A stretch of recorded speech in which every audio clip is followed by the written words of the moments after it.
In this video, I'm going to show you how to use an HVLP paint sprayer from start to finish, including how to properly set it up, thin your paint to the right consistency, adjust the settings for a smooth spray, and then clean the sprayer when you're done. By the end of the video, you'll know exactly how to use your sprayer so you can get a smooth, professional finish every time. Let's jump right in. Okay, so the paint sprayer comes with a variety of different tools here. It comes with 4 different nozzles, one that's 1 millimeter, 1.5 millimeters, 2 millimeters, and 3. So depending on what your project is, depending on what one you want to choose. So in this case, I'm going to go with the 1 millimeter. According to the instructions here, that's what we want to use for doing cabinets. So you want to have a really thin, small paint pattern. So they have little grooves on here, and you just push it in until the grooves go in place, just like that. You take the nut and the cap. I'm just going to put that right over top, and just screws right on.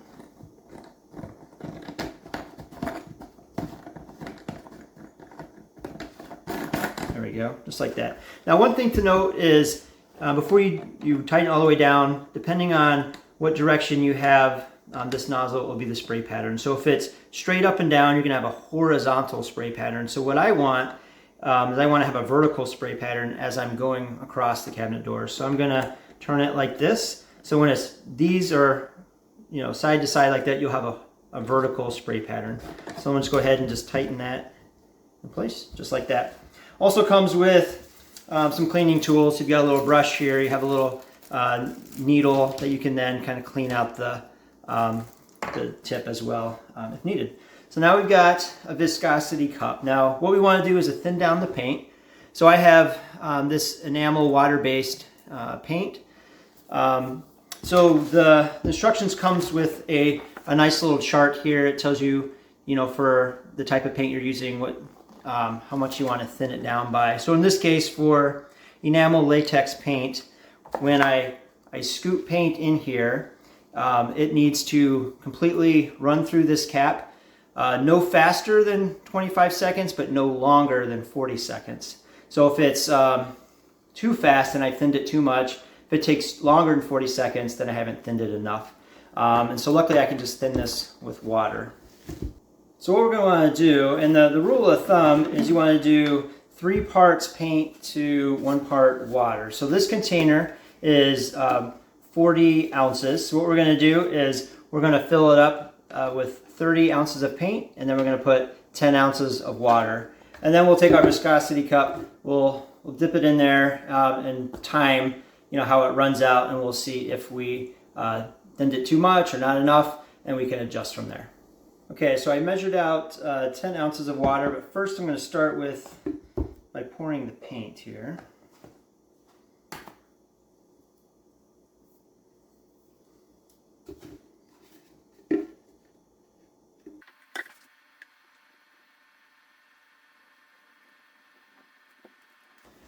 All right, so we got the paint in there. It pretty much took the full can. So actually, paint-wise, I'm at 25 ounces. So I'm going to do the quick calculation, make sure I add the right amount of water, so we probably won't need all 10 ounces of the water.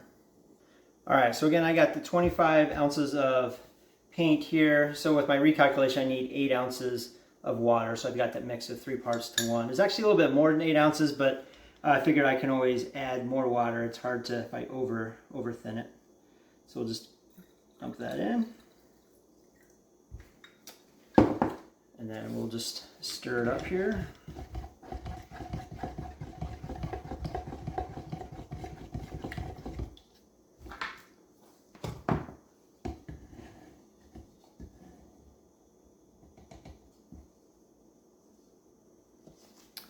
All right, so let's just check the viscosity here real quick. Let's see. I'm going to set a timer here on the microwave.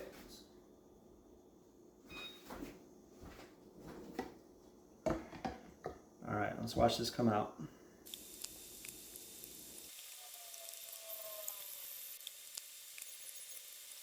All right, so I set the timer for exactly 40 seconds, so looks like it probably took closer to like maybe 55 seconds or so. I'm gonna add just a little bit more water and we'll run the test one more time. Okay, well that took several tries to keep thinning this paint down until I got it in between the 25 to 40 seconds. I probably ended up adding about 10 total ounces of water when it was all said and done. So just a good rule of thumb, maybe add less paint, because by the time you add water, this thing gets really full really quick. So just be mindful of that. Also, I forgot to use the filter to filter out the paint. The sprayer comes with a bunch of filters to get you started. So what I'm going to need to do is dump this paint out into another container and then dump it back into this container, but I'm going to do it through the filter. So I'm going to go ahead and do that, and then we'll be ready to go out and start spraying. All right, so I've got the paint filtered the way I want it to be. One thing before we head out is just, you can see this nozzle is tilted. So what you want to do is when you put it in, depending on if you're leaning up, you'd want to turn the nozzle this way so you're reaching the bottom of the container. Since I'm going to be pointing down, since I'm going to be spraying cabinets that are down on the ground, I'm going to want the nozzle to be paying forward. So when this container is leaning forward, it's getting all the paint down at the bottom. As well, there's also this little trigger here. You can adjust the how much this trigger pushes in or not, because really that helps you have a nice spray pattern. Because what you want to do is pull the trigger and then go across the cabinet and then let go, and then pull across and let go. So we'll go ahead and we'll head outside. All right, so these are our cabinet doors that we're going to paint. I've already sanded and primed them, and so they're ready to go. We've got our thin down paint. So we're going to go ahead and start spraying. First thing to note though, I actually changed this to be vertical because I want to have a horizontal spray pattern. Because what you want to do is you want to start pulling the trigger when you're off the cabinet door, and then hold it, and then let go once you're off the cabinet. So start it, go up, then let go, and then start it, down, and let go. Because you don't want to have those lines show up, so you don't want to start and stop while it's on the cabinet. All right, so let's jump in. We'll do all four.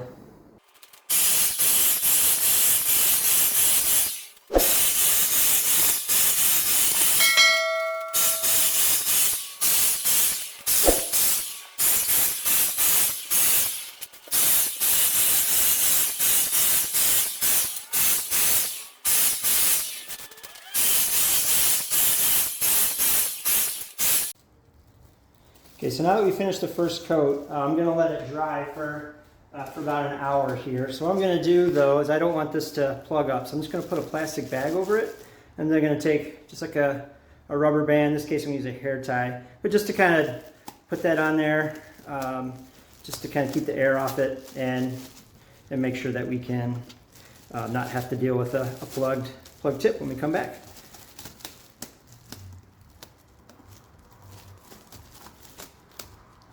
All right, there we go. All right, so upon close inspection, the cabinets look really, really good after 2 coats. It's very nicely covered there. It looks nice using the paint sprayer. You don't get any of those brush strokes or anything like that. So it looks really good. So I'm gonna let these dry overnight, and then I'll spray the other side of the cabinet doors. So for now, I don't wanna leave this paint sitting in the sprayer, but what's nice about this is this bottom comes off, and it comes with a cap. So we'll just cap that, and then we can keep the paint in that container. I will clean the tip here on the sprayer, and we should be good to go until we paint tomorrow.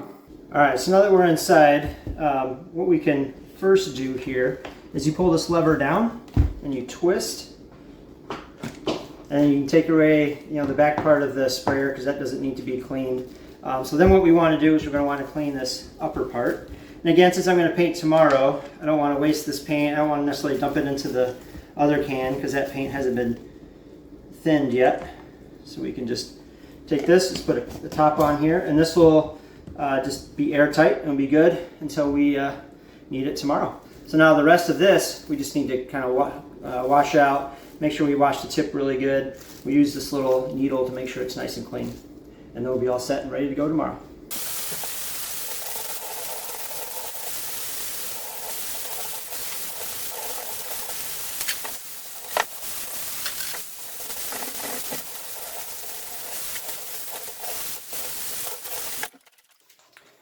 And there we go. Just let that dry overnight and we'll be ready to go in the morning. Well, as you can see, using an HVLP paint sprayer is a very easy project that anyone can do. Now, there were 3 mistakes that I made. Just want to reinforce them here. The first one I would have done is when I mixed the paint, I dumped pretty much this whole, maybe 3/4 of the can in. And then by the time you add water, you get a lot of diluted paint. I don't need this much, so it's a little bit of a waste. There's nothing else that I plan to spray with this paint color, so I don't want to waste what I have in here. I could probably dump this into another container, but I just don't really need it for anything. So just be mindful of, you don't really need to put a ton of paint in, because when you add water into it as well, it almost doubles the amount that you're going to have. The other mistake I made is when you're mixing this, you got to make sure you put it through the filter first. So I probably would have dumped paint into another container and then dump the water in there and then put the filter in here, and from the other container then you could filter out any particles before you get into here. So that was just an extra step that I had to do. Dump it out of this into another container and then refilter it. It's a little annoying. And then the last thing, these are these little stands that I was putting the doors on when I was spraying them. And so I started by spraying the front, and then I flipped them over to do the back, and then these little points here scratch the front. So what I would do differently is make sure you spray the back first, then flip it over once it's dried for a few days, and then spray the front, because again, you want the front to look the best and to not get damaged. So those are 3 tips. Make sure that you don't make those mistakes like I did. Here's the final result, and as you can see, the cabinets look really, really good. I love not seeing any brush strokes. The paint sprayer just puts a nice, smooth, professional looking finish on the cabinet doors, and it looks really, really good. It's really a tool that any homeowner can use. If you're interested in seeing the full cabinet transformation project, then check out the video right here. And if you enjoyed this video, be sure to give it a thumbs up and subscribe for other videos that make home life better.